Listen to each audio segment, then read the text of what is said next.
All right, family, welcome back. I hope you all enjoyed that media break as always. And today was joined by a very esteemed guest, an entrepreneur, a children's book writer, a prolific traveler, a name that I think you're going to be hearing a lot more of in our community. We are joined by Mary Oluonye. She is one of the members of the CELMAR Travel and Tours Company.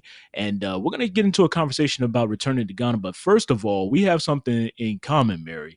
Both Yes. of us are Nigerian. I just took an ancestry test and found out. Well, actually, I've kind of known this for years, but I found out specifically that I'm Igbo. What's your relationship with Nigeria like? You go back often? Oh, well, so now you're really my brother. Me too. Ah, I'm Igbo too.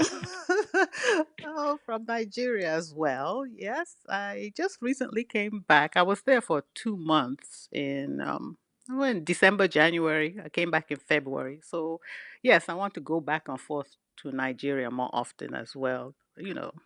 That's where I'm from. I'm mm, Nigerian American. So, yes, so we're related. absolutely. You see That's how that worked out? Igbo are everywhere. We are everywhere. We are running the world.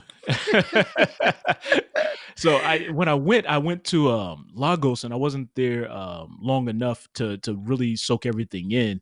But that was kind of a culture shock. I mean, Lagos is a whole beast of in and of itself.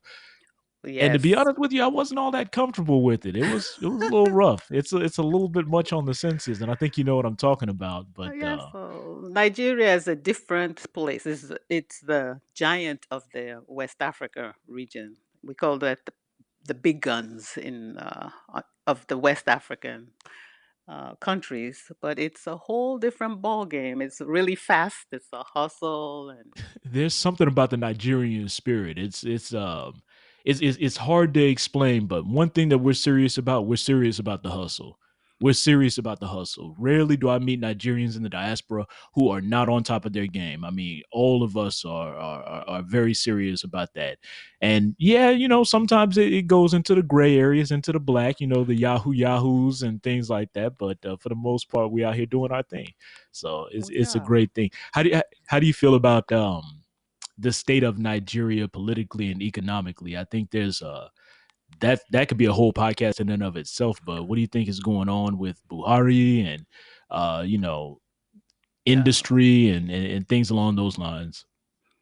It's a bit frustrating for me right now in that Nigeria has so much potential. It's a dynamic place. We have everything we need, but sometimes leadership is a bit slow or sometimes almost non existent, in my opinion. And that's just my opinion. And I would like to see some changing of the guards. Some of these younger people who are so dynamic, so intelligent, who have so little, but they have so much promise and they move fast and they learn fast. I would like to see younger people actually start taking the helm of leadership because I think that will help us progress much faster. And sometimes there is needed a changing of the guard. So I think we would do Absolutely. better with some younger, fresher perspectives, especially in this global world where things move fast and we're all interconnected. That's my little political speech on Nigeria. The opportunity is great. Actually, we are just like a sleeping giant, but we have to be able to harness the energy of the youth and the forward thinking. We gotta.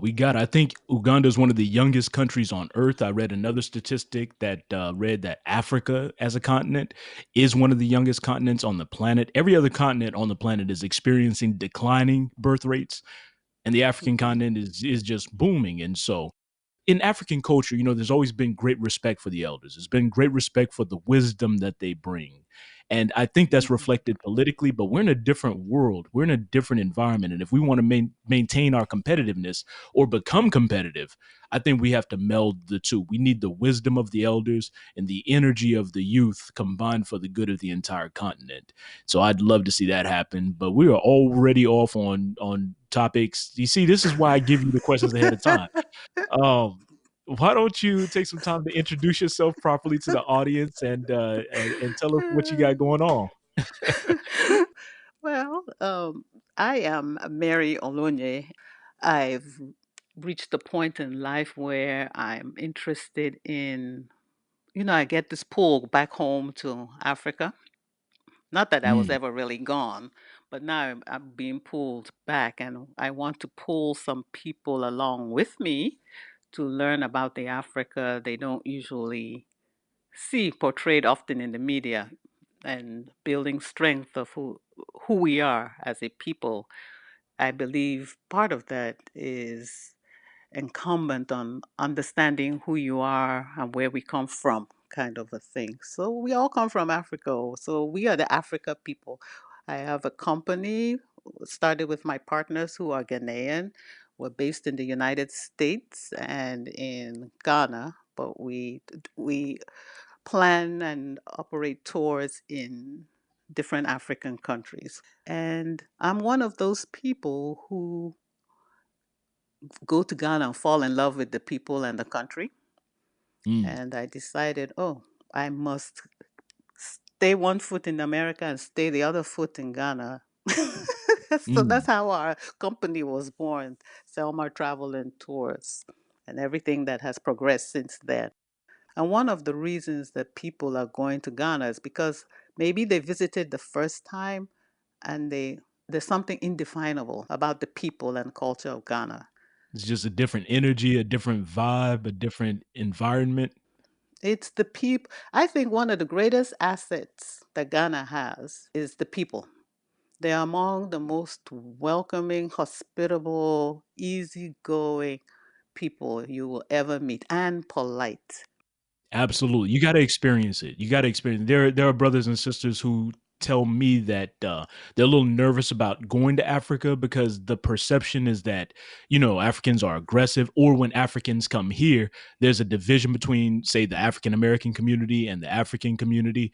But I tell them, you gotta travel and experience the hospitality and, the amicability for yourself to really gain an intelligent perspective. I mean, you can't just base this off of media assumptions. Our people are welcoming with open arms. Yeah, there are pockets.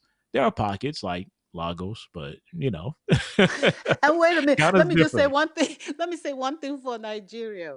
We have this like, wait. Now you know you're Nigerian, but We all share the same sentiment. We love our country or our country yes, of origin, but it yes, needs some but work. We've got some it work to does. do. But Nigeria too, we're very welcoming and very hospitable as a people. But you're right there it's like going to New York City. Mm, And you're right there in Lagos. You're in New York City times five. So it's a absolutely. hustle bustle. But there are places where it's quiet and peaceful, serene. People are very welcoming, hospitable too. And Absolutely. wherever Nigerians go in the world, sometimes people say, if that's an African, that is a Nigerian, because they're the ones who, if something is wrong, they're going to let you know it's wrong. If something is right, Absolutely. they'll let you know, because they're supremely confident of who they are. I'm just saying. Mhm. But I'm what just what what saying. what is it about Ghana, though? I mean, so you have Oh, the hospitality of the people. What else made you fall in love with, Ghana, and Ghana. what was your first travel experience like when you went there? It's a safe country. It's politically safe, relatively safe, politically stable, I mean. The people are very welcoming. The weather's tropical. And the place is beautiful because it lies on the Atlantic coast. They have a long coastline. So you have beautiful beaches. Not only that, you have mountains, you have valleys, you have lakes, you have rainforests. Plus, they're geared towards tourism in some areas, so they spend a little Mhm, time on the tourism factor. The infrastructure, it compares well with some other countries. Things mhm, work, and the people, like I say, are so welcoming. The food is great.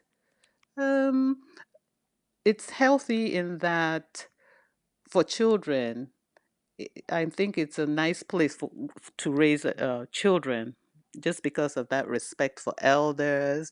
Also, because it's a country where they can see people who look like themselves. at all levels, from the very Hmm. top of society to the very poor, but at least you see a wide range of people. Yeah, you One have that thing I representation. Sure, that it's there's a subtle message that children get when they see people that look like themselves everywhere. Even my nieces that come to visit, when they come to visit Africa, they are so, or Nigeria, they're so shocked because even the billboards show black people, or they're everywhere, and the That's right. people that That's right. we don't see it here. Sometimes you have to leave here, go out to see what you're missing, because all that you Absolutely. see here is not all that there is. So it's a good place to raise the children. The children they're particularly taught to be respectful and more, what shall we say, more polite than a lot of children behave over here. That sense of entitlement because you're a child, that people tolerate some behaviors here from children that really they're taught not to do in other countries, some behavior. So it's a good place to raise children. And it's just a comfortable way of life, easygoing. It's not so rushed. It feels less stressed there. And one thing I really like is the respect even people on the radio stations give one another, or on TV, where you really listen to news and they listen to different points of view without becoming enemies like over here. So it doesn't feel as dark and gloomy as sometimes it feels in America. Have you ever thought about moving there permanently? Oh, for sure. I want to actually live there part time. Well, I'll divide myself in three. I'll live in the US part time, Nigeria part time, and Ghana part time. Well, the reason why I asked is everybody's familiar with this, but the president, Akufo-Addo, he declared 2019 the year of return. And what that means is to celebrate, I think it was the 400-year anniversary of the first slave ship arriving in the United States. And of course, the vast majority of slaves from the African continent came from obviously the West Coast. We're talking about primarily the Ashanti Kingdom, which encompassed Ghana and, in fact, all the way up to parts of Nigeria. But he declared, Nigeria, he all in the declared West Africa, all those West African absolutely, nations. absolutely. It was a Yes. massive and very influential organization of peoples. And so 2019 is the year of return. He's inviting members of the African diaspora to come back to the continent, if not to stay permanently, but at least to visit and to experience the continent for themselves. And he's doing Mhm. some things to make it easier to do that there. But for the brother or sister considering moving to Ghana, what are some pros and cons we should weigh? What are some things that we should think about before we make that move? Because I mean, that's a big move. There's a little bit of a culture shock. Things move a little bit more slowly. Brothers and Mhm. sisters are ready to make moves, but how do we do this with open eyes? That's a very good question. And we saw this coming even before the proclamation of the year of return being 2019, be- Hmm. because I am a researcher as well. So just looking online, I saw all the questions that were being asked about Ghana. I mean, some were informed questions, but a lot of them were, people who they wanted to know and they had no idea of what to expect. Mm. So we answered those questions in a book I wrote called Moving to Ghana: The Essential Things You Need to Know. We call it our Selma Travels and Tours Guide to Moving to Ghana. And it came out in 2018, actually, ahead of any proclamation. We didn't know there was going to be a proclamation of the year of return when we did this book. We were So it just was answering great timing. questions. It was great timing, but we were trending before everybody else, right? So, and we just wanted to provide the information. And, I wrote this book, but the consultants to the books are our tour managers who are among the best in the country. I just want you to know. Mm. So we wrote the book, and then we decided to follow up. I have given talks in the area, I mean, the Cleveland area. So I've started giving talks about moving to Ghana, and I'm getting a lot of responses, questions, people attending because they're interested. People are interested in making a change. But the way I grew up, with one parent being a Nigerian and one being an American, and us traveling back and forth, I see things from two different perspectives. I can see it from an African American's uh, view. I see it from an African view. We don't want you to move without the facts, because moving to another country, any country, is a very big deal. You know, you want to go in there with eyes wide open, because at first it's going to sound like this is exactly what you want. This is heaven. This is what you've always been looking for. But that's not the reality.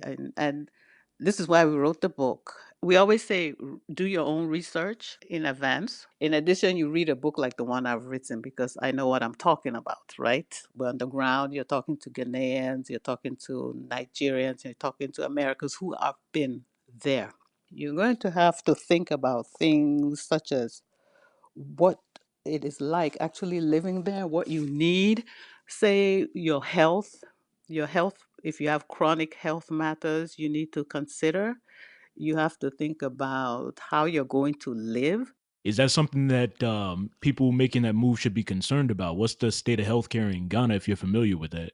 Your insurance that you have here will not carry you over there.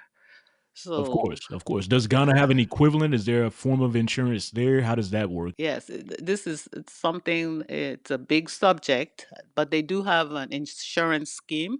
I think they call it National Health Insurance Scheme, which Ghanaians and people, foreigners, can buy.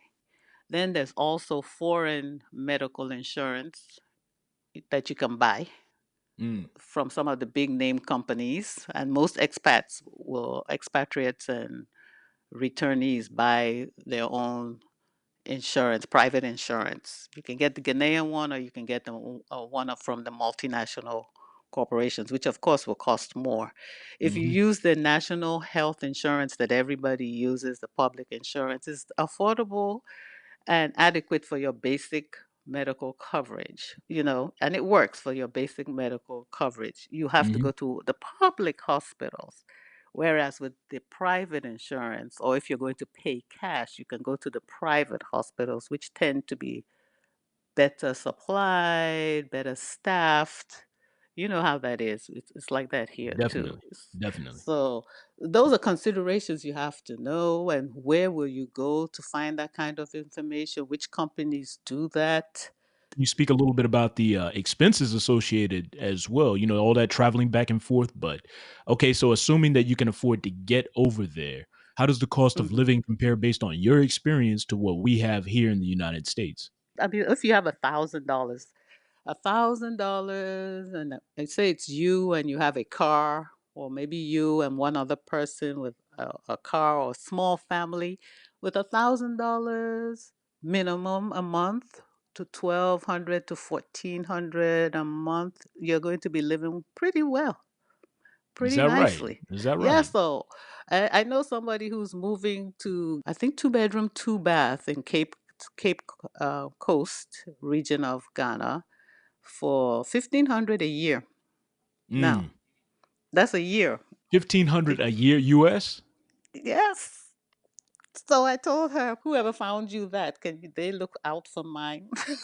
Right, I need right. a house too. So I Right, mean, that's love right there, and I definitely want to get into the regions that you like, better for people who are returnees, but, because you mentioned the region, and I think that matters a lot too when we're talking about cost of living, because I checked it out does. Accra, and Accra is Mhm. insanely expensive for no I mean, for obvious reasons, and those reasons we can get into in just a few minutes, but, yeah, I didn't wanna break your train of thought, I just wanted to make sure I stay focused on the topic, but yeah, go ahead. Yeah.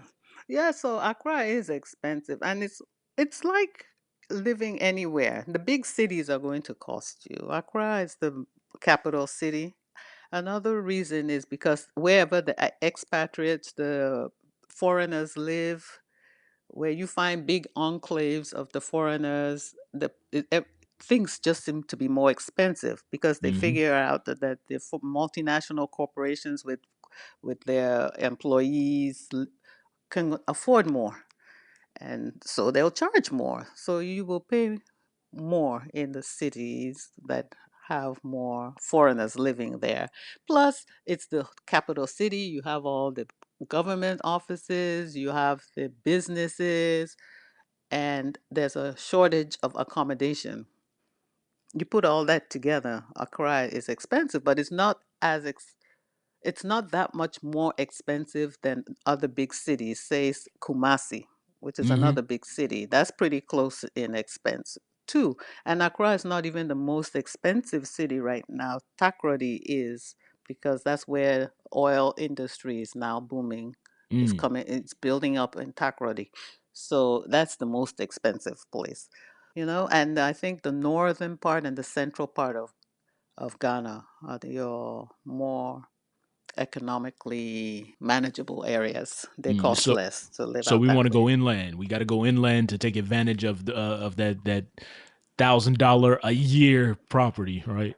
Well, her property, that one she's renting, I don't know exactly now. You see, we can say that's how much she's renting it for. But first, I would like to go and see. I would never stay here and say, okay, I'm going to rent something without seeing, because it Definitely. might be there. I want to see which neighborhood this is over there that can. I saw the picture, but still, I want to see for myself what is it like You around there. got to, That's you what got I. it. Just like anywhere else. I mean, you definitely That's wouldn't do that in New York and look no something up way. on Craigslist and say, okay, Mm, well, I'm gonna go ahead and put some money down on this right now. Yeah, you want to go and same take a thing. look, which is why Same it's so thing. important to go over there, visit, and Visit. if you're serious about it, visit not just as a tourist, but do some logistical research as well. And yeah, And that's what our company does, because we say, and in the book, we say you can do the tourist visit at some other point. The pre move visit is one where you're coming to immerse yourself. Number one, you want to see if this is the country you can live in, the people, the culture, the area. This is more intensive look. And so we do those kinds of tours too, where you're going to get that kind of information. You really need to see. It's essential. If you're serious, you don't go. There's that proverb: "Only a fool will test the water with both feet." You know that that's right. African proverb. You have to test it first. One foot. You go check it out. If you have children, you definitely have to know what you're doing before you take your family and go. You know. Absolutely, absolutely. So our company helps with this, of course. And a lot of people are actually thinking about that, the right of abode.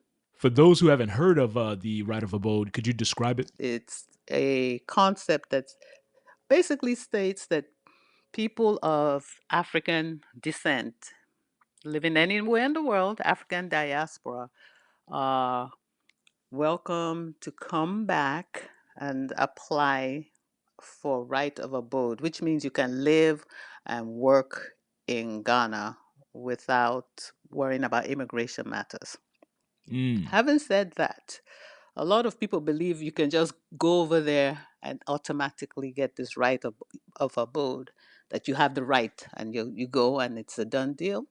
But no, there are stipulations, legal stipulations, residential stipulation, time requirements, maybe financial requirements. So people have to be aware. It's not as black and white as it sounds.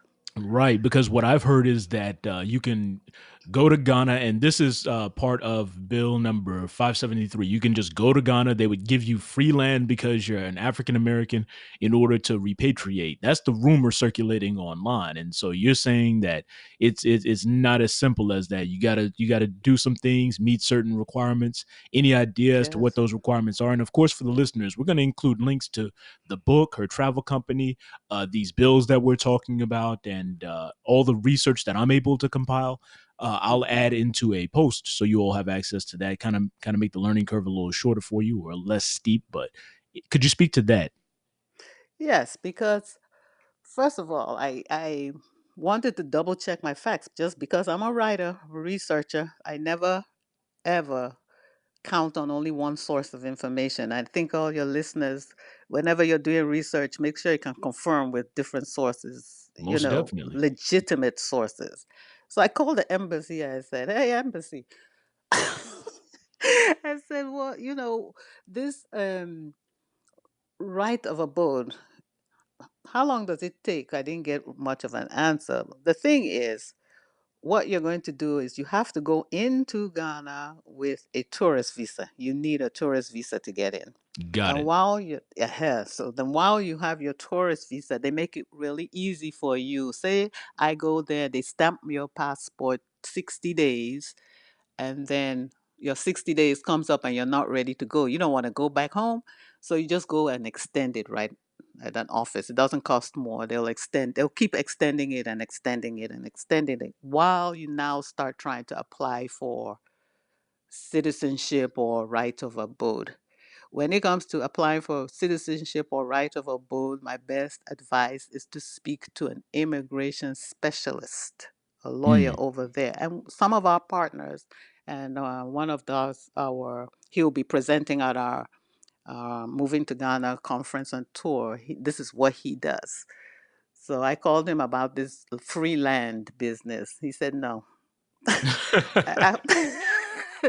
He said they're like requirements. No.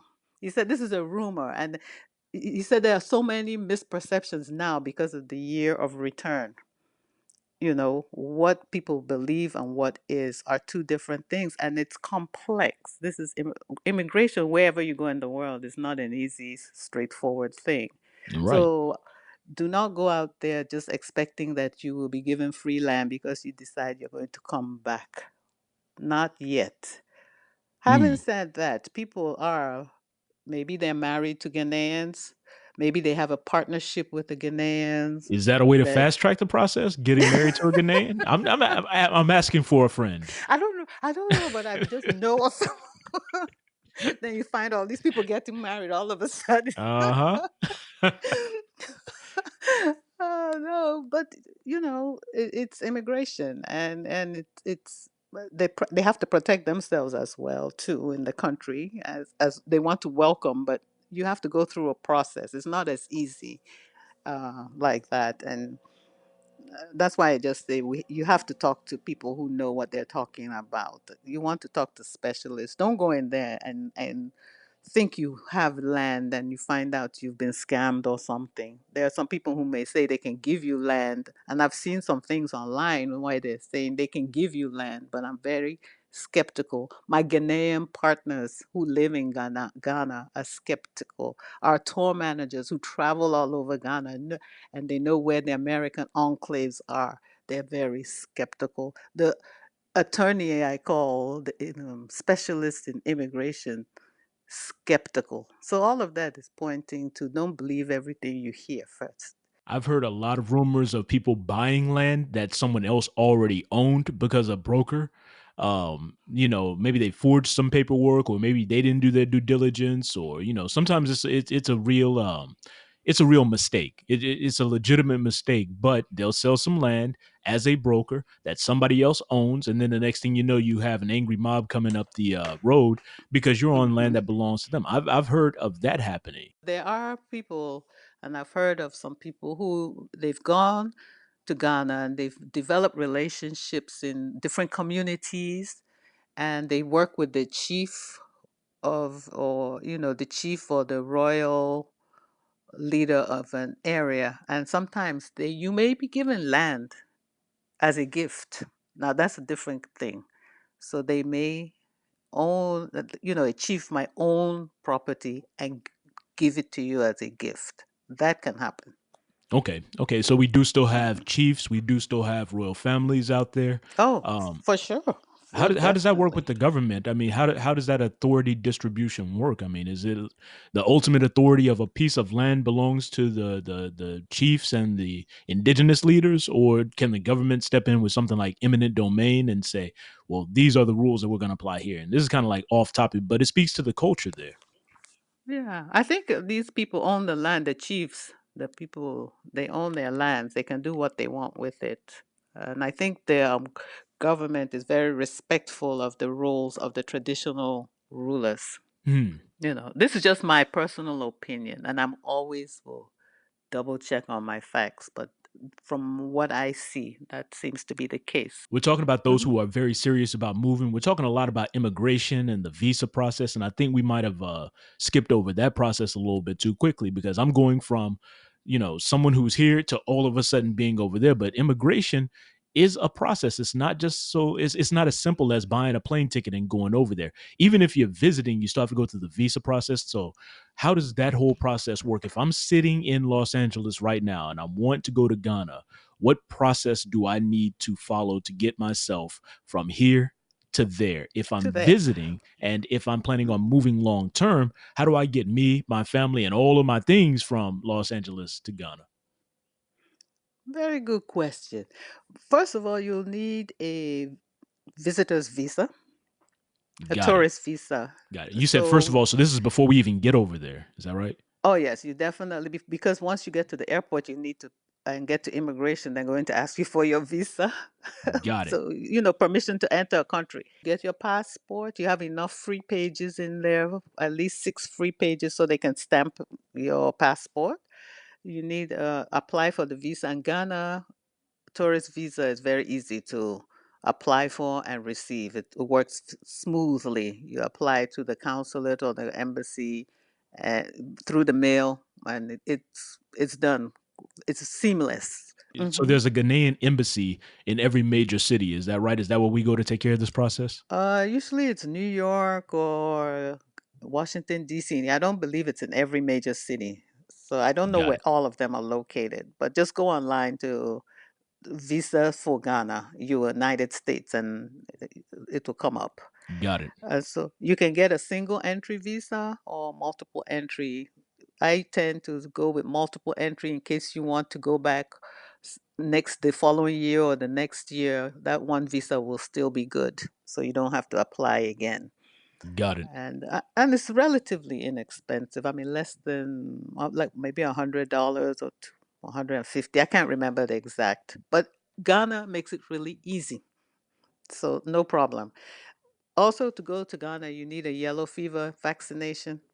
That's a must to enter the country Mm. How will they know if you had that vaccination? because they'll give you a health card that shows that you've had the vaccination. They may, once you get it at your travel clinic or your primary physician here in the US, then when you travel, it's among your travel documents. Got it. Thing is, they may or may not ask for it, but if they ask for it and you don't have it, that's not good. So you have to get it. And when we take Got it. our people on tours and whatnot, they have to have it. That's all there is to it. Okay. Yet, and then they buy the ticket, of course, to get to Ghana. So that's not inexpensive. So from say New York to Ghana, it's usually about $1,500 Hmm. round trip. Hmm. Does it have to be a round trip ticket if you're on a tourist visa? I've been to other countries where they want to see your return ticket. So how does that work? Oh yes, you have to have a return ticket because how do they know you're going to leave? How can they be sure you will leave? Mm. So it's immigration. They will ask you, well, where's your return ticket? Like, are you planning on staying here forever when you only have a visa that's good for 60 days? Mm. So you have to, even people who know that they're going to go there and extend their visa and never come back if they can help it, they still have to buy that round trip ticket. Huh. So that's one of those hidden costs that we're talking about. So let me break down the process That's so far. All right. So step one, we apply for a tourist visa, and we can do that through the mail. We can do an online search for a Ghanaian embassy and visit it in person if we're close enough. But if we're not close enough, we can still do that during the mail through the mail. Bef- Yes, and there are also some companies that will help you if you don't want to do it yourself. That these third parties that can help you. You send all your particulars to them, and they'll do the whole thing for you and send it back for a cost, of course. Okay, so that's part of the process, getting your visa taken Yes. care of. And obviously, you've got to have your passport before you Hmm. initiate any of this. So once you've gotten that part of the process started, you go and get a yellow fever vaccination. Then you're going to get a card saying that you have been vaccinated. You purchase your plane ticket. You have to have a round trip plane ticket, right? Because Yes. my very first travel experience, I bought a one-way plane ticket to a place called Namibia, a nation called Namibia. One-way plane ticket. They were like, you got to buy a round trip ticket because you're not going to be staying here. And I was like, well, I figured I'd just do it while I'm here. You ever travel to a place in the United States and you say, I'll just buy my ticket when I get there. No, you can't Yes. do that. You can't do that. So you got to have a No. round trip ticket, and then Yes. once you get there, then what? Well, then they're going to probably ask you where you're going to stay. As part of your visa application, you have to have somewhere you're going to stay when you first go there, at least a hotel name. Say people come on tour with us, at least we give them the itinerary. We give Mm, them our itinerary, and they can see from the itinerary where you're going to be staying. Sometimes you might need to have a letter of invitation if you already have a friend living in Ghana, or somebody you know can invite you to come, and then that will be part of your application process, because they want to see that you have a place to stay and that you might have enough funds while you're there. got it. Okay, Got it. And so then you're those free. are things. And then once you get there, you are free to enjoy life. All right, cool. And so we've been alluding to the conference that you're having. And at this conference, all of the issues that we've touched on will be discussed. But before we get to that, let me ask you this. Why Ghana over other countries? Why not Kenya? Why not Nigeria? We've given a couple of reasons, but why Ghana over these other countries? Well, Ghana is, I call it a smoother entry into West Africa anyway, because, like I say, it's politically stable, it's safe. People feel a pull towards West Africa, that ancestral pull because of DNA checks they've done before. Hmm. It's such a welcoming place. There's a lot of opportunities business wise where you can make connections, and if you're interested in developing a business partnerships, that exists very well. The weather is so lovely. The country is beautiful. Most of them speak Um, English. In fact, I think it's an that is the national language is English. English, and then they have a Tree. host of different languages.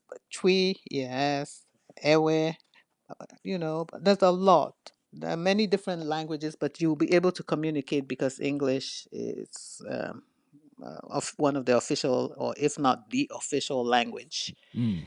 Uh, the immigration makes it easy for you to come.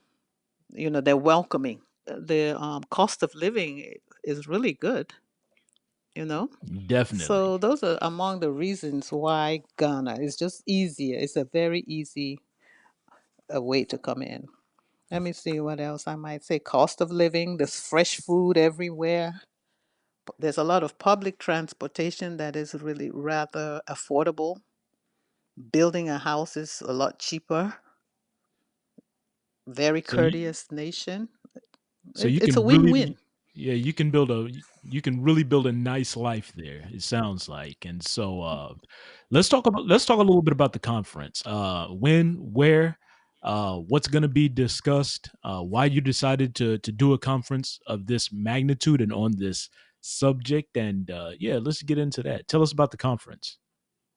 Okay, so this conference, and we are calling it Moving to Ghana Conference and Tour.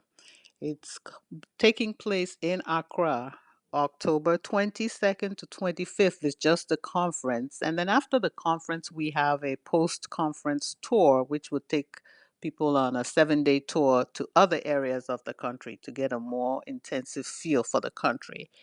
Why we decided to have this is because, number one, it's the year of return. Number two, we see all the people who are expressing interest in moving to Ghana, and the government is making it easier. Number three, we wrote the book Moving to Ghana, and based upon responses from the people in the audience when I do presentations, there's a lot that people need to know before they move. And because grew up the way I am, I'm bicultural, African first, American second.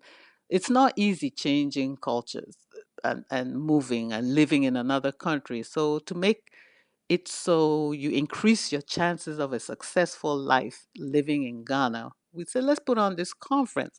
It's going to be fun, it's educational.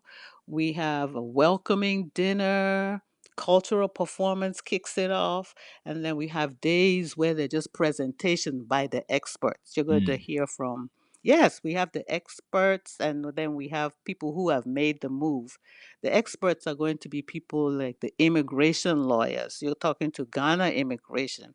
We're going to tell you about cost of living, how to start a business. We have real estate developers, who will tell you about real estate matters. We have banking, health. We're talking about U.S. taxes, the ramifications of your Social Security payments if you decide to live elsewhere. You learn about the advantages and disadvantages. You network. You know how important networking is? Meeting people that It's think like critical. you. It's critical. We have we're having that too. You have the businesses, you have like-minded individuals together. Then in the evenings, of course, you can relax, enjoy, learn about the culture, participate in it. And a whole conference takes place in Accra at Fiesta Royale. Is one of the top beautiful hotels in Ghana. I'll just repeat that for you. Fiesta Royale in Accra. Hmm. They are a conference partner. So part of the conference is they're going to stay at this. The cost includes staying, accommodation at the hotel, all the transportation, two Hmm. meals a day, all of that. Plus, they'll have city tours. We take our conference to Cape Coast. That's where they have the Cape, the castle, the dungeons, slave Mm. dungeons. Mm. So part of our conference will take in a tour of the castle. We call them castle stroke dungeons, and continue the conference with people over in the Cape Coast area because that's an important strategic area as well. So our conference goes on the road that day. Then we come back. So it's chock full of information. And we figured out that what we are giving people at the prices that we are giving them is a $15,000 value. That's how much it would cost if you want to do all this on your own. This Mm. place, with conference like this, you're getting invaluable information all in one place. Mm. Plus, you're getting education, you're getting fun, adventure, everything. I mean, it's really a good deal. They're going to hear from the experts. They talk to the people who have already made the move, the network, they tour. Definitely, Now, definitely. How much we talking about? the conference itself, the October 22nd to 25th, is $2,000. Now, if they want to add on the post conference tour, that's optional, and that's 1,548, and that's 7 days, 6 nights traveling. Got it. Does this cover airfare and does it cover lodging?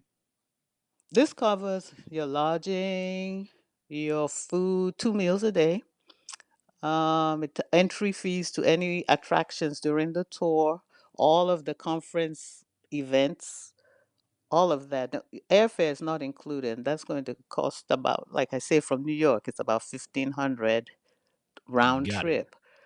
But what you're getting here, you can't pay for that this price. No way. No Got way. it.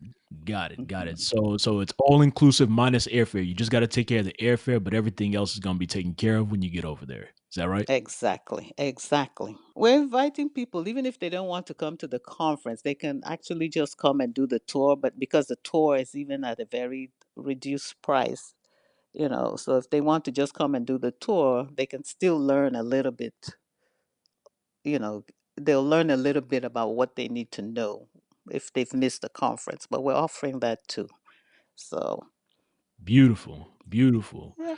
All right, as we get to the end of our interview, Mary, you've offered us some great insight, some things to start thinking about if we are going to be serious about getting out of here and heading back to the continent, taking advantage of the year of return. But before we wrap up, is there anything that I didn't touch on that you'd like to emphasize or that you'd like to talk about that should be at the forefront of people's minds if they're thinking about traveling or moving to Ghana?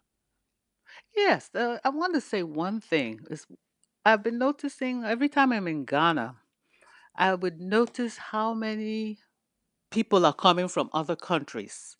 You Right. see, they're sending trade delegations from Scotland, India, Australia. Every day on the news, I see different groups of people coming.